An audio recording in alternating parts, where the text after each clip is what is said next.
Hey guys, we're doing 10 creepiest true real life Halloween stories. And I'm doing this with my brother. Say hello. Hi.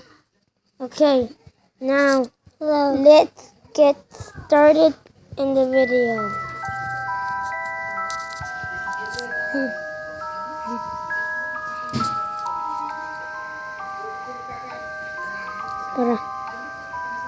Halloween is one of the most decorative holidays celebrated all year round, second only to Christmas. But the ghoulish and disturbing decorations can sometimes obscure real-life perceptions, often to horrifying effect.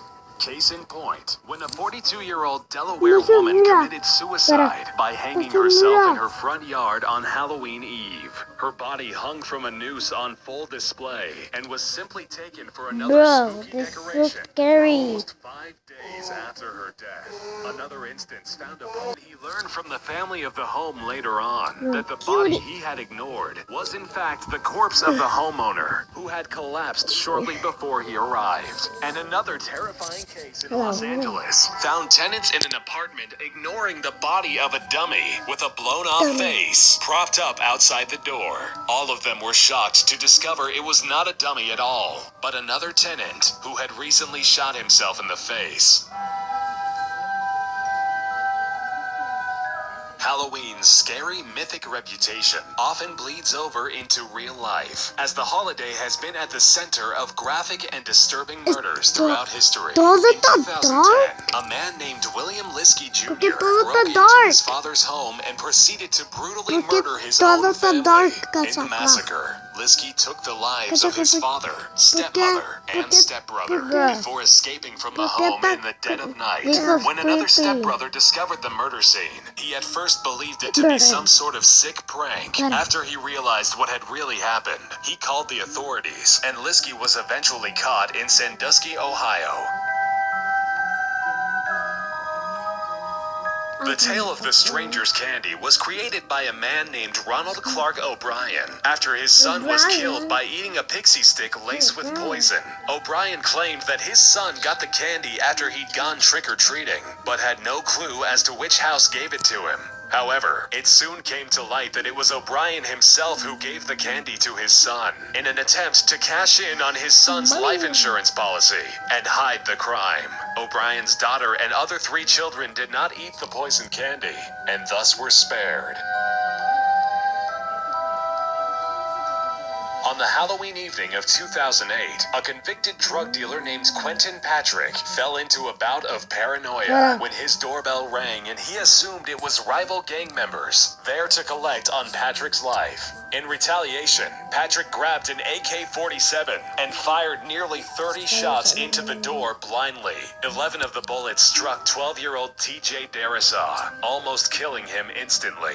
Darisaw's father and younger brother were also struck by Patrick, but neither suffered fatal injuries. In 2011, a woman named Taylor Van Dyst was found the morning after Halloween, severely beaten, almost to death, by a railroad track in Armstrong, British Columbia. She later died at a nearby hospital. While clues were scarce, police checked Dyst's phone to see if she'd called anyone before she died. What they found was a text message to her then-boyfriend, stating that she believed she was being followed as she walked home. A man named Matthew Forrester was charged with the murder in early 2015. On Halloween in 1973, a Wisconsin 9-year-old was abducted by her neighbor after approaching his home while trick-or-treating alone. Lisa French was snatched by Gerald Turner, who then locked her in his house, raped, killed her, and stuffed her body into a plastic bag, only to throw it into a deserted field. When Turner's crime was discovered, he was sentenced to prison, but eventually released on parole. As Turner attempted to readjust to a normal life, he was rejected from numerous jobs, and eventually filed a discrimination complaint against the waste management company of his city after they declined to hire him.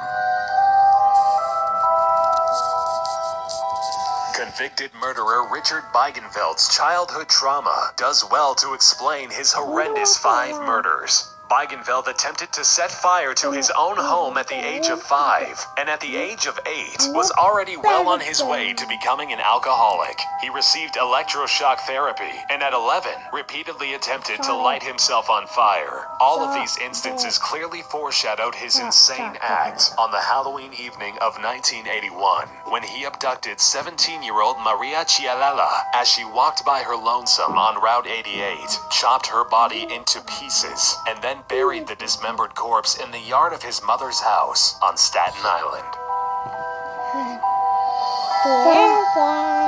The Toolbox Killers, Lawrence Bittaker and Ray Norris, were serial rapists and murderers at large in 1979, having made a name for themselves by implementing the use of tools like pliers and hammers in their horrific crimes. Their last murder took place on Halloween night when they abducted 16-year-old Shirley Ledford as she hitchhiked home from a Halloween party. Ledford was beaten, gagged, sodomized with the tools, and eventually strangled with a wire coat hanger before being abandoned on the front lawn of a stranger's home.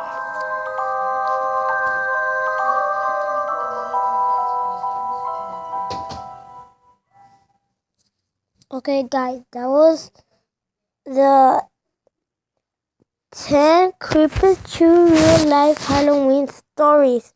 I hope you like this video, and please put thumbs up, and bye!